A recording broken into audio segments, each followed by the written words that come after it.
Hello, hello mga kabakyard. Meron na naman akong bagong ginawa. Ito, bago kong taniman. Wala na kasi akong mapaglagyan ng yung mga pinunla ako.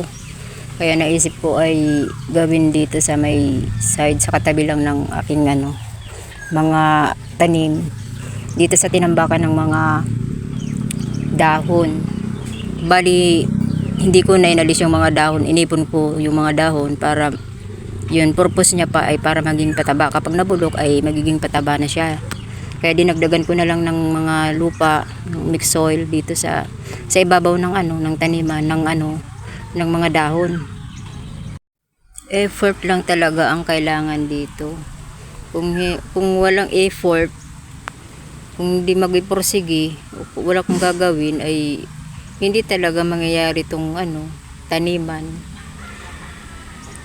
Bali nagdagdag pala ako dito ng ipa para madagdagan yung mixed soil ko, kasi kung hindi ko lalagyan ng ipa ay kunti lang yung lupa at mabigat magbuhat ng lupa. At least itong ipa ay nakakapagpabuwaghag pa siya, nakakapagpataba pa rin siya, nakakaganda rin siya sa lupa.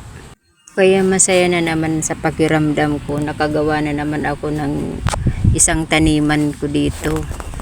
Kaya madadagdagan na naman ang aking aalagaan. Sa palaran nga lang ang pagtanim ko dito kasi ang daming mga manok na umaaligi dito. Namalayan mo na lang yung mga ipinunla mo ay tinusik-tusik na ng mga manok, tinuka. Hindi lang manok ang kalaban ko dito, kundi yung pinaka ay ang insekto.